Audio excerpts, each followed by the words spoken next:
اعوذ باللہ من الشیطان الرجیم بسم اللہ الرحمن الرحیم نحمدہ ونصلی علی رسولہ الکریم۔ انتہائی قابل احترام سامعین اور حاضرین، مجھ سے اچھے لوگوں، السلام علیکم ورحمۃ اللہ وبرکاتہ۔ درود شریف پڑھ لیں۔ اللہم صلی اللہ علیہ وسلم۔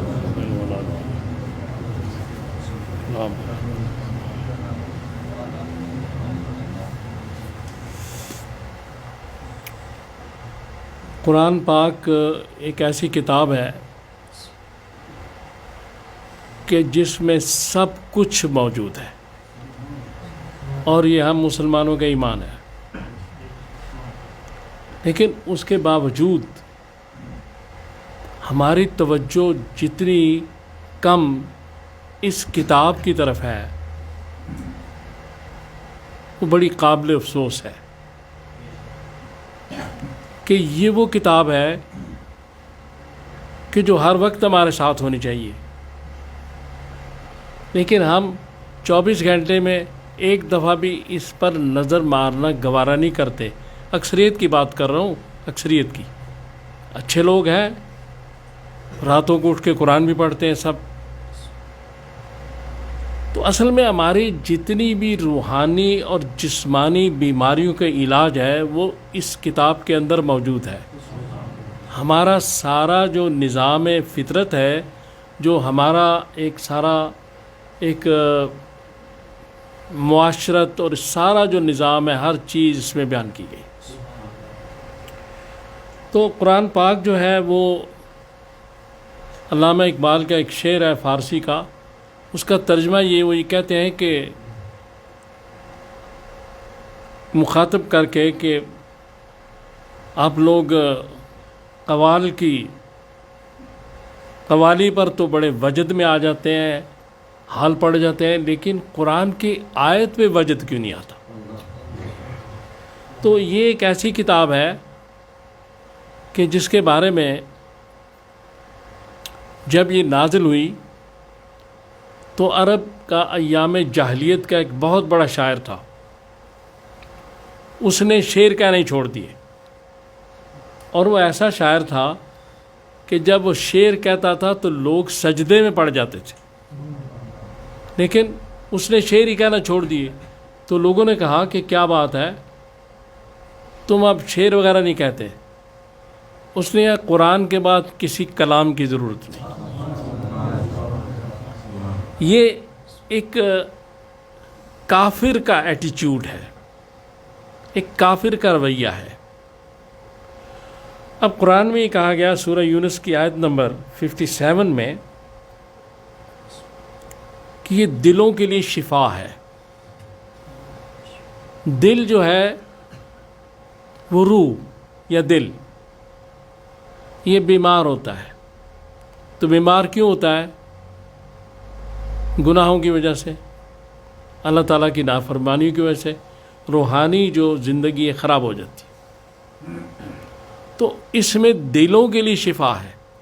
تو یہ بات کی گئی کہ اگر ہم روز قرآن کو اپنا معمول بنا لیں، 10 منٹ 15 منٹ قرآن پڑھ سکتے ہیں تو ٹھیک ہے، اگر نہیں پڑھ سکتے نظر ہی مار لیں اس پہ، اور اگر سمجھ سکتے ہیں بہت اچھی بات ہے، جتنا اس کی گہرائی میں جائیں گے۔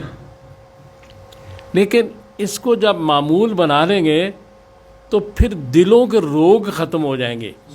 وہ دل کی جو بیماریاں ہیں، غیبت ہے، جھوٹ ہے، چغلی ہے، یہ ساری چیزیں جو ہیں وہ ختم ہونی شروع ہو جائیں گی، روح تندرست ہو جائے گی۔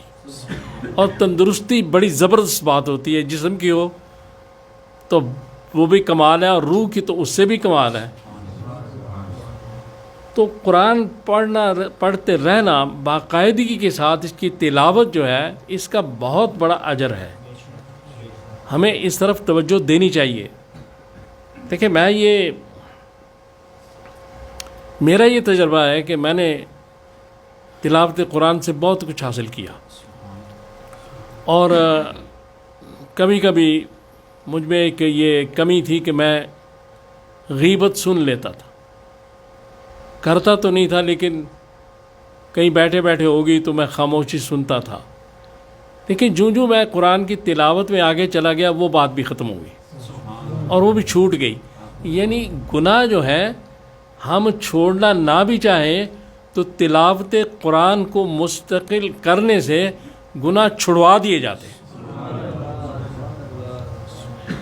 یہ ایسی کتاب ہے اور اس میں اگر غور و خوض کے ساتھ تدبر کے ساتھ پڑھا جائے تو ہر آیت پر وجد آئے گا.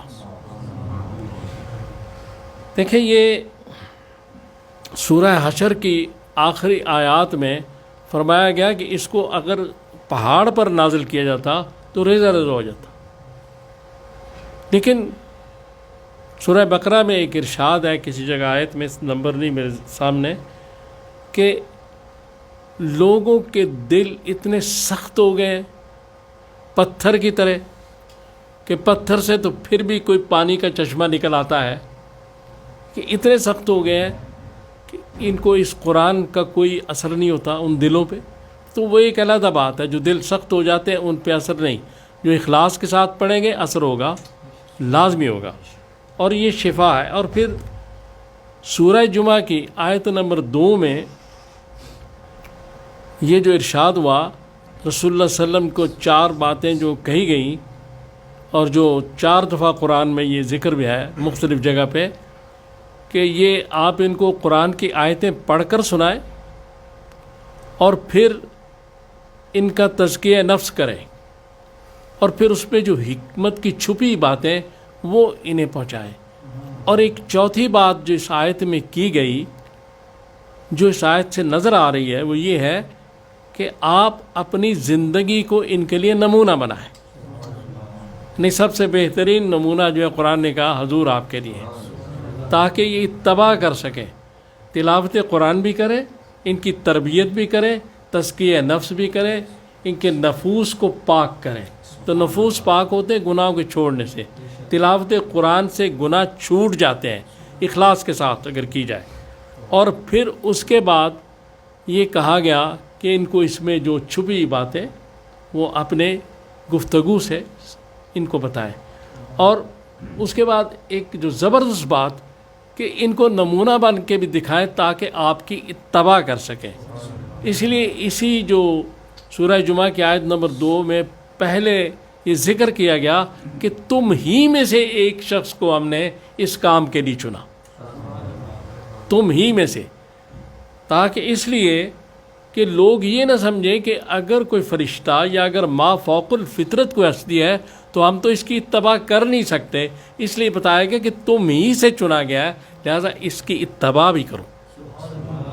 تو اب یہ بات جو کی گئی قرآن نے، پھر یہ چیز یہ ہے، ایک یہ ہے کہ قرآن جو ہے یہ ہمارا ایک المیہ رہا.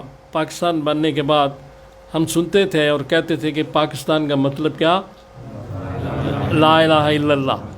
تو وہ بات بس کہنے تک رہ گئی، ورنہ اگر اس قرآن کو کالجز یونیورسٹیز میں اس کا داخلہ بند نہ ہوتا قرآن کا، وہاں صرف اسلامیات پڑھا دی جاتی تھی، تو قرآن اگر وہاں انٹروڈیوس کیا جاتا اور ایک پیریڈ قرآن کا ہوتا تو جو بھی طالب علم وہاں سے نکلتا وہ کم از کم اس پہ کچھ نہ کچھ اس کے اثرات ہوتے.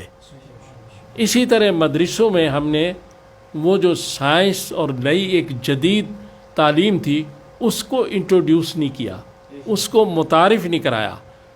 اور مدرسے اور جو یونیورسٹی کالجز جو ہیں یہ دونوں وہ کام نہیں کر سکے جو نظام مصطفیٰ کا تقاضا تھا.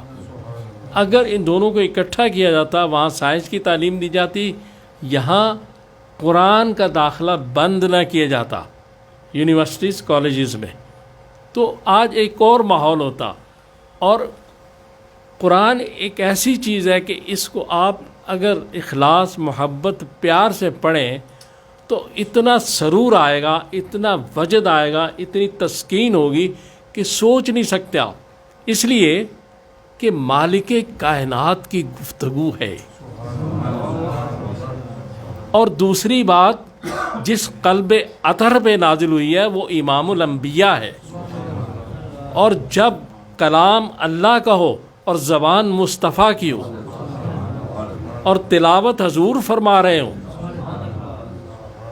تو یقین جانیے ایسا وجد آفری ماحول تھا کہ ابو جہل جیسے کافر بھی چھپ چھپ کر حضور کی تلاوت سنتے تھے. لہذا اس لیے ہمیں اس طرف توجہ دینی چاہیے، چونکہ ایک اور وہ ہے، حضور نے اس دن سورہ فرقان کی آیت نمبر 30 میں ہے کہ حضور اس دن اللہ سے فرمائیں گے کہ یہ میری امت ہے جس نے قرآن پڑھنا چھوڑ دیا تھا، رحمت للعالمین شکایت کریں گے، ان کے بڑے احسانات ہیں. تو اس لیے آج سے یہ ایک معمول بنا لیں کہ 5, 10, 15 منٹ قرآن کو روز کھول کے دیکھنا ضرور ہے. پڑھ سکتے ہیں تو پڑھیں، سمجھ سکتے ہیں سمجھیں. تو اللہ تعالیٰ سے دعا کریں کہ مجھے آپ کو توفیق دے کہ میں نے جو باتیں کی ہیں ہم ان پہ عمل کر سکیں. صلی اللہ تعالیٰ علی خیر خلقی محمد وآلہ وصحبہ اجمعین برحمتک یا ارحم الراحمین.